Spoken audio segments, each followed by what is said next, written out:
And so it is, beloved masters. We call all magicians, all of those who are seeking, and those who are beginning to feel the magic. For magic has its own energy.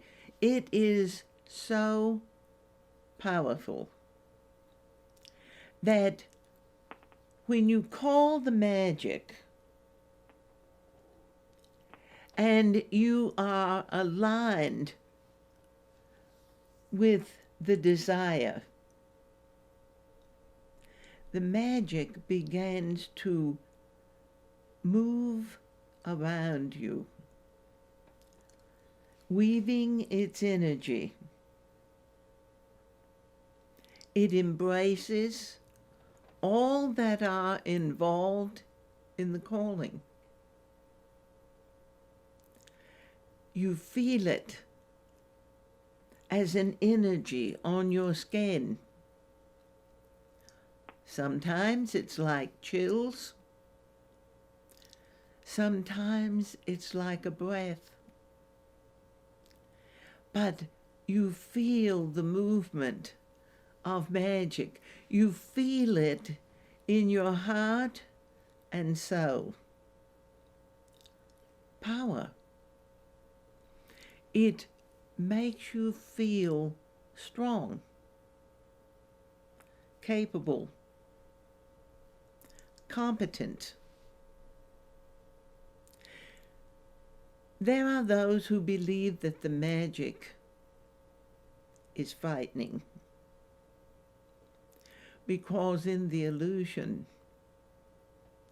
there has been so much talk, teachings against the power of the magician. Not dark magic, but true receptivity, alignment, bringing all the forces of the divine together. The earth, the fire, the wind, the water, elements of energy. And it blends and it binds and it swirls and you can feel it. And as you feel the energy of the magic, it stirs, it activates your inner knowing, so that if you are calling ritual magic, then you begin to feel its movement, the building of the energy, and suddenly you know within yourself, it's time. It's time to work the magic. If it is a ritual and you have gathered a group of people together to be involved, then the magic will build like a cone of power, and it connects to the divine. The wisdom within and the energy that the sacred self calls from all places,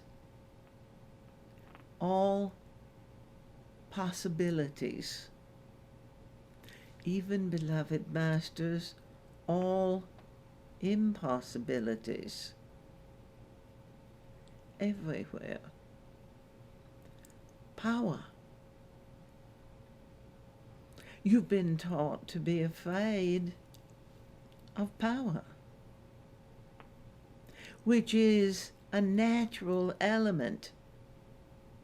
It is, as love is, an essence of all creation.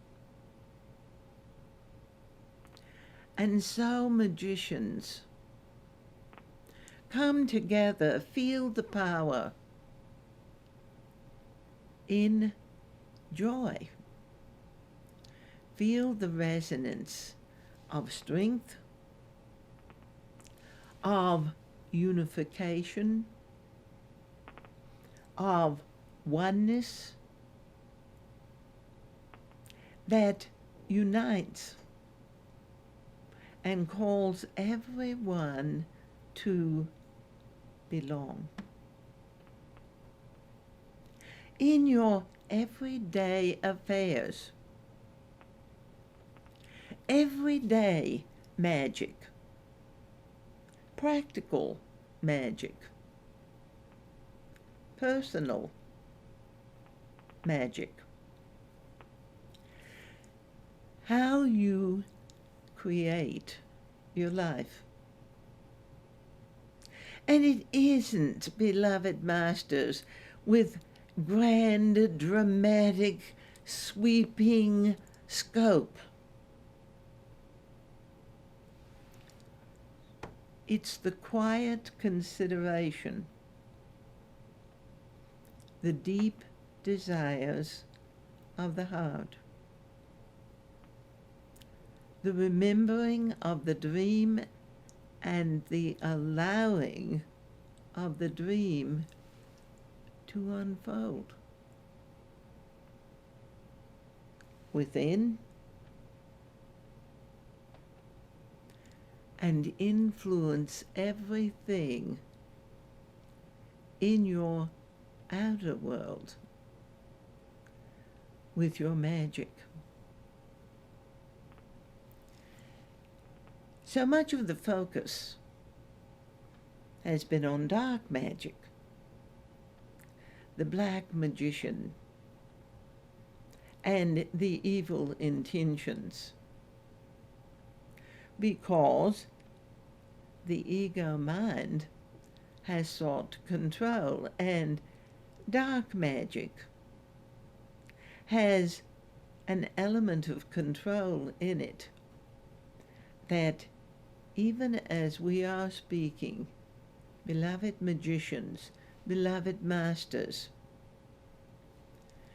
that essence of control is turning to dust, and that desire to dominate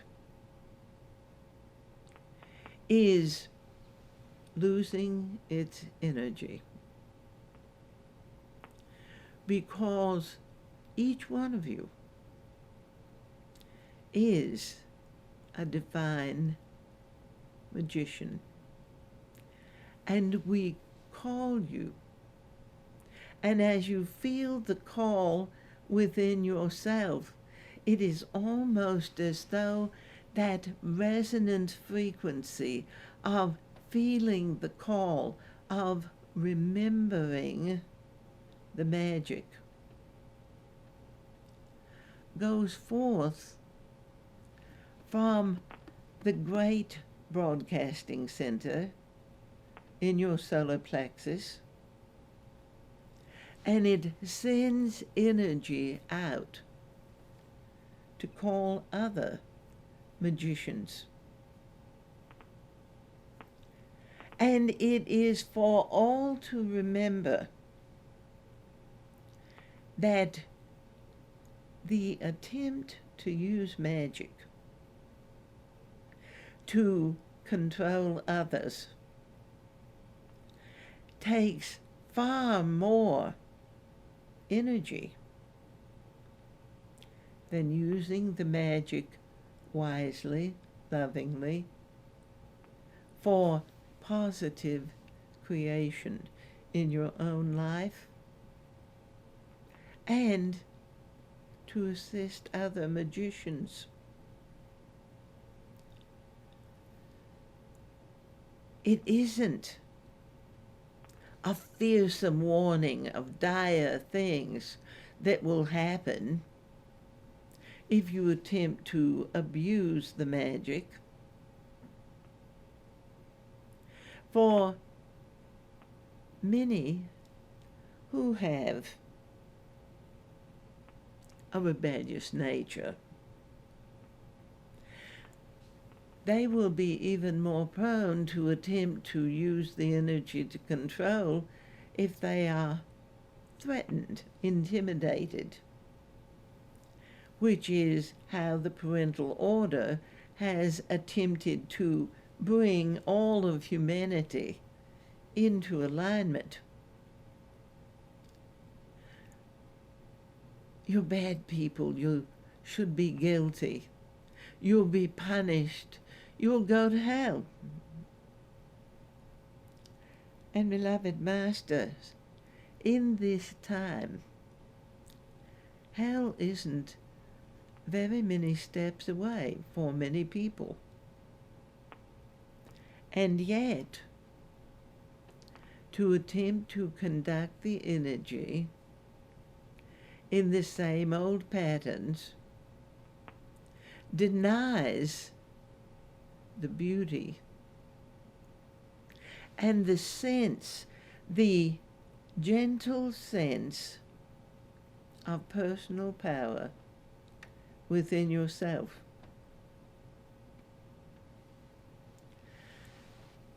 To feel your own magic, to feel the magic within you,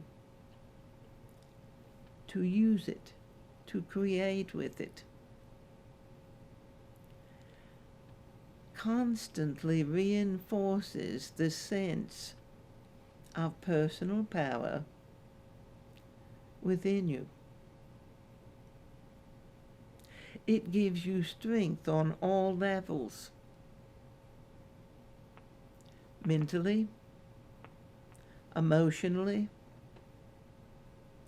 physically.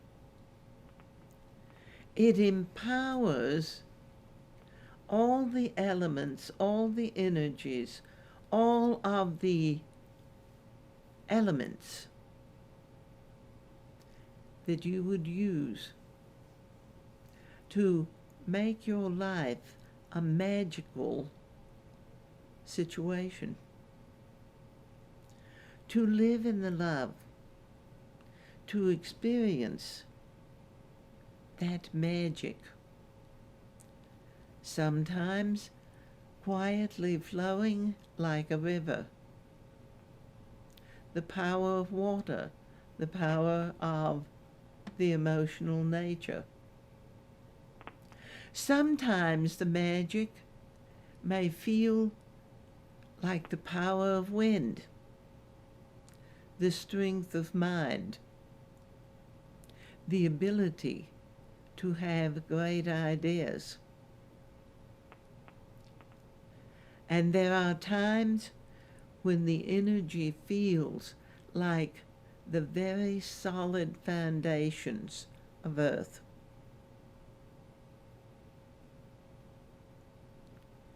And then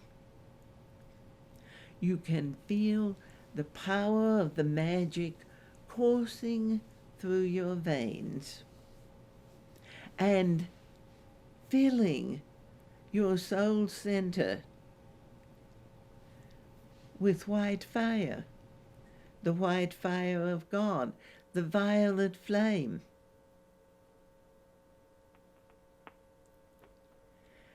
And the magic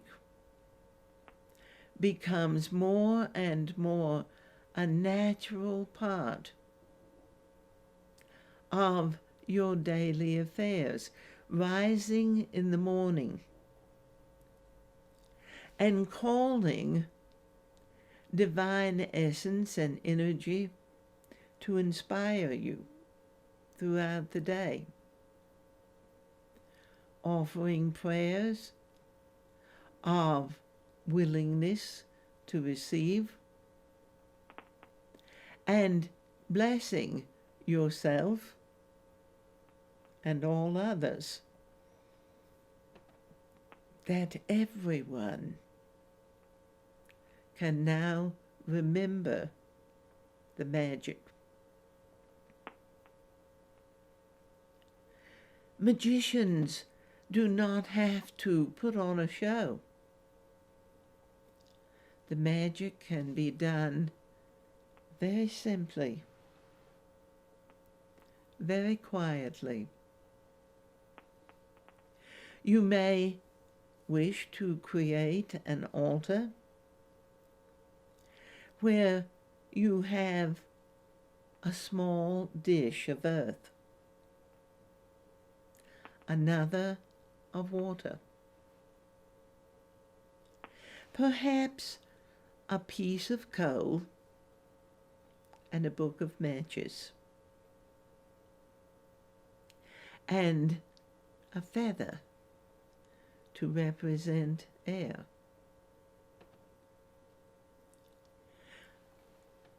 A piece of gold. It doesn't have to be large. It could be a golden ring. It could be a golden necklace. A piece of gemstone.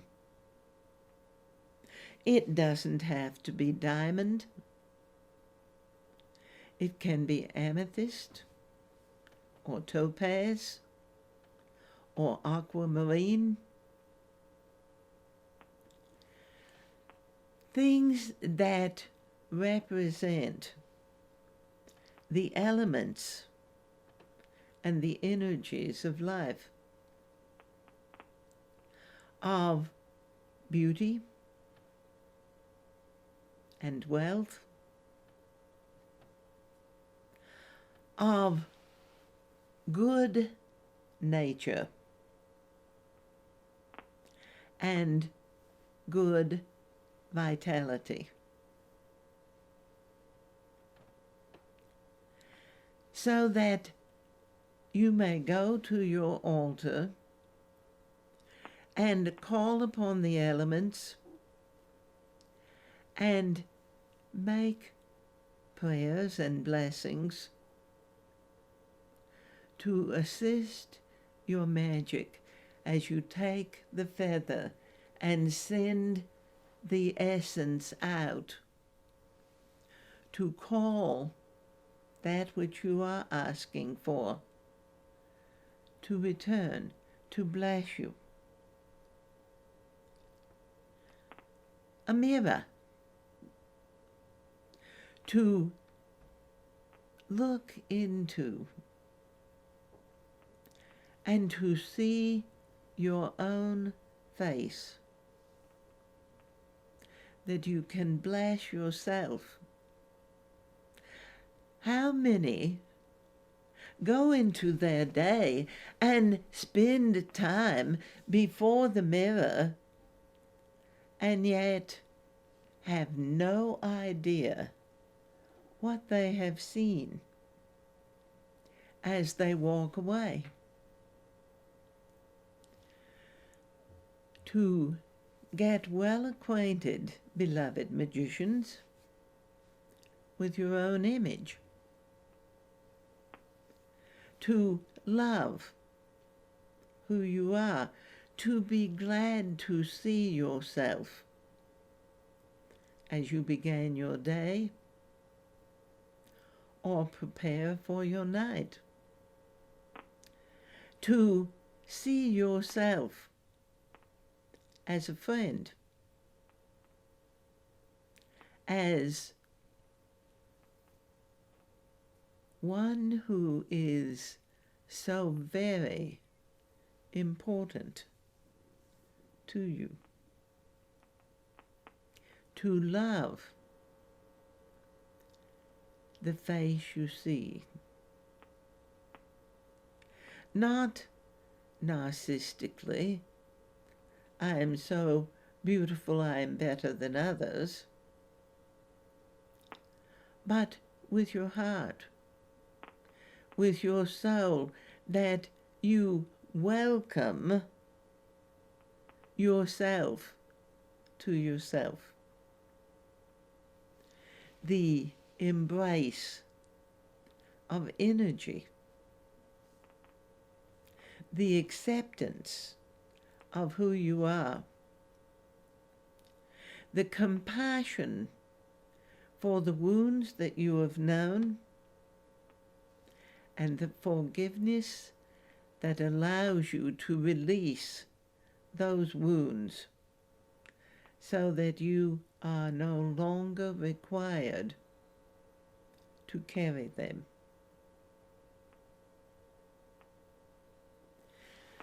The magic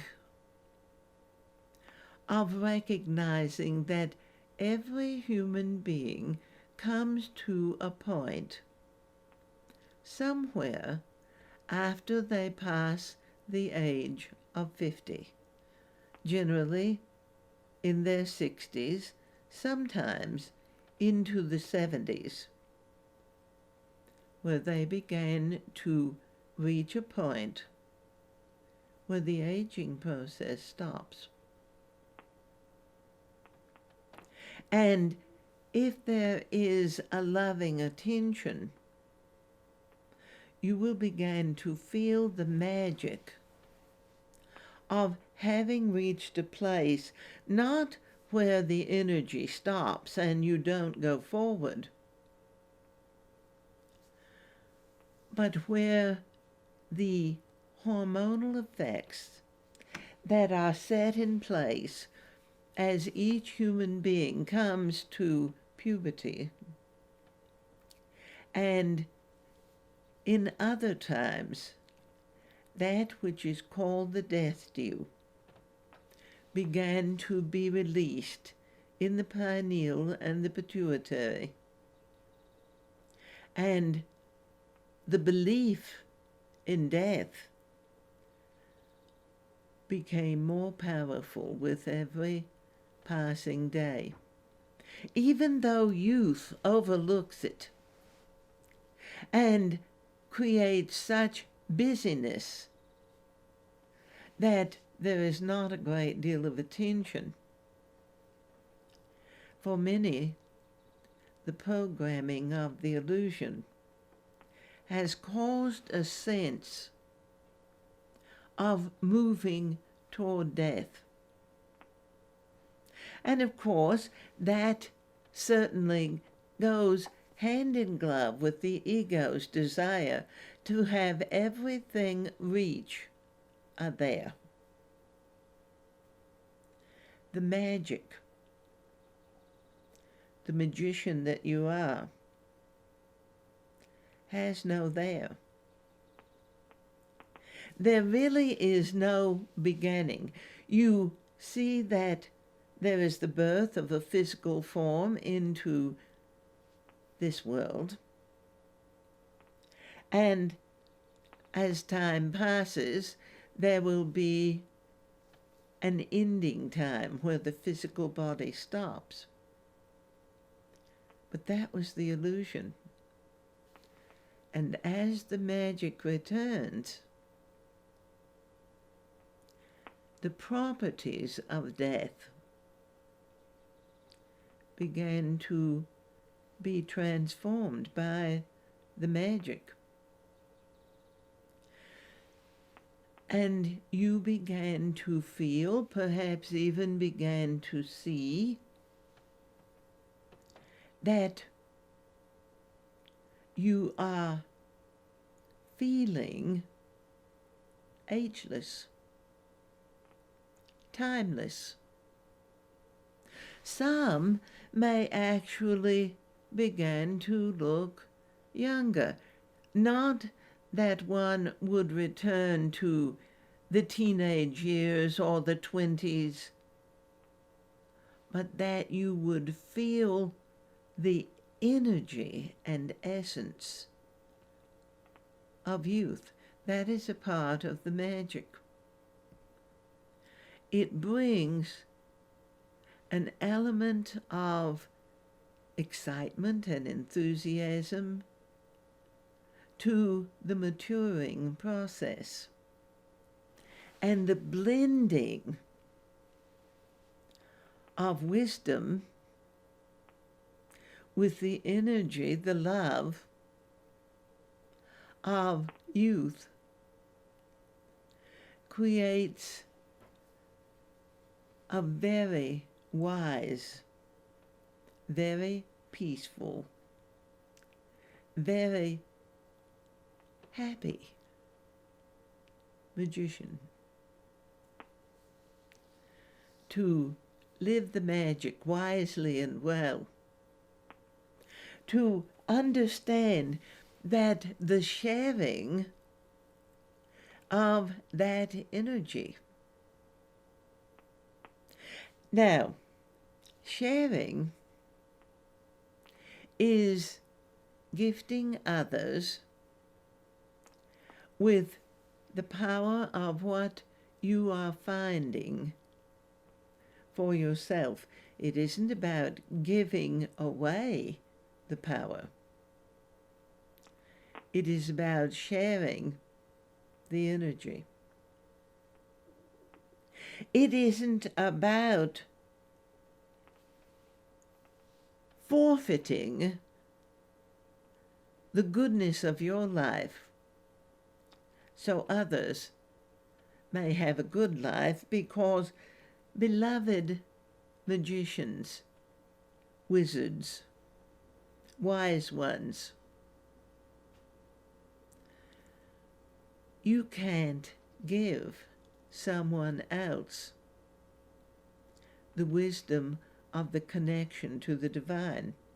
It's an inside job. You can tell them how you feel. You can speak of the life you are discovering. You can offer an understanding of how perhaps you have begun to realize within yourself how awesome it is to live aligned with the magic, and how much the magic augments the love. So any abuse of magic is simply going to return to the abuser limitations on how much value they can achieve.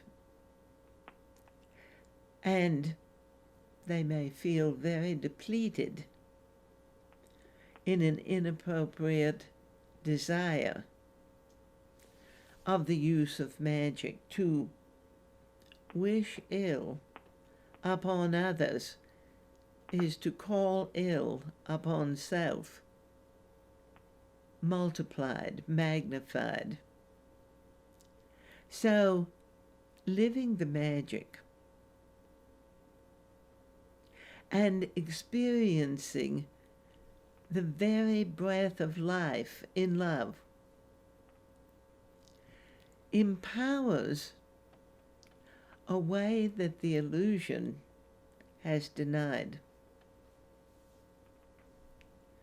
And so, as you own your magic, accept that it belongs to you, as you feel it, as you embrace it, as you live it,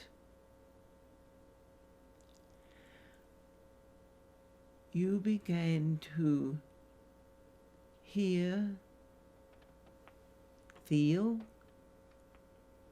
see things that you have forgotten in the illusion. Why?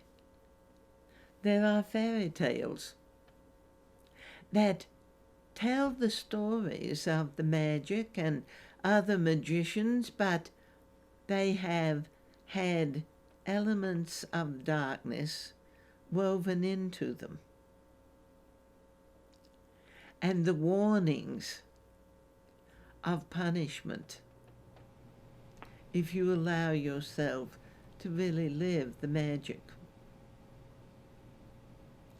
Because the fear of those who have sought to take control of humanity, that in your heart and your soul, the awakening of the true remembering of who you are is resounding within.